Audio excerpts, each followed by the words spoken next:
distracting, but I will say that if we don't make it easy, we won't be able to keep our lawmakers on their toes. However, there are 3 stages to the recall process.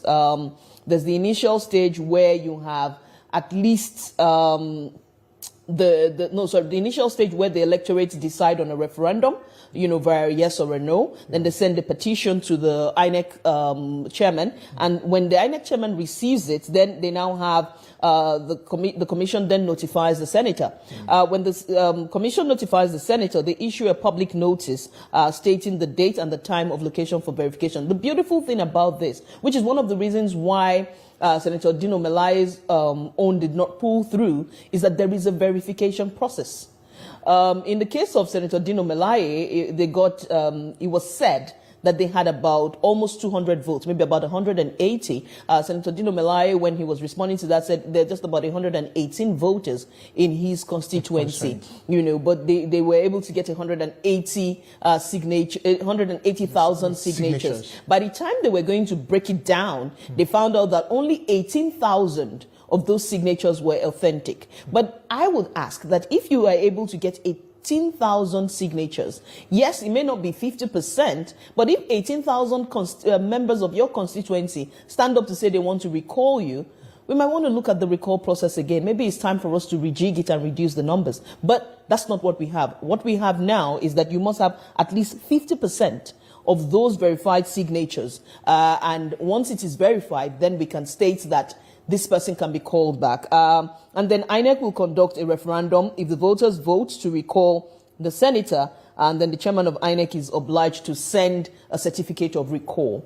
As it is now, as the situation in Senator Natasha Akpoti-Uduaghan's case, the INEC chairman has said he has received these signatures. I'm sure they're going through a verification process and all of that. And whether it will pull through will be a different ball game entirely. I will hate for it to pull through, because if it didn't pull through in the case of Senator Dino Melaye, and didn't pull through in the case of Senator Gershom Bassey, it shouldn't pull through in the case of a woman. No. I thought we were talking about processes. Yes, we're talking about processes. Huh? Yes, we're talking about processes. So if it's processes, yes, maybe there were some lapses that were not put into consideration. Absolutely. So maybe in this case, yes, maybe the commission has seen that, okay, these lapses can actually be, not the commission now, maybe the electorate. Yeah, the commission, the electorate, the commission, everybody. Maybe there are some lapses that were not put into consideration.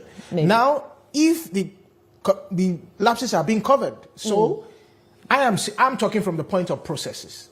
Absolutely, you are correct. Okay, so, right? If the process, is seen through, this will be a precedent in our democracy. It will be the first time it's happening. Yes, I will stay away from processes now and say I will hate for it to happen on the account of a woman first thing. I would also stay with you on the fact that on the account of a woman. Yes. Because we just have 4 of them. Yes. So taking one out of the 4 makes it 3. That is not good for us. Yes. Yes. Speaking from that point of view. Yes. But there is the logical side and there's the emotional side. This is the emotional side. Thank you. Thank you. Now let's look at the issue do you think that the Senate actually handled this issue well? As a student of democracy, as someone who watched this democratic process come to play, I will be one of the last people to, on TV, say that the Senate did not handle the process properly. Okay. I believe that the Red Chamber, for what it is, and for who the senators are called as distinguished senators, ought to do what is right, and I want to believe that they did their very best. Now, if you say did they handle it well, the question will be what were they supposed to do?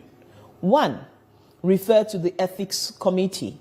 You may not know, but the ethics committee is usually led by opposition senators.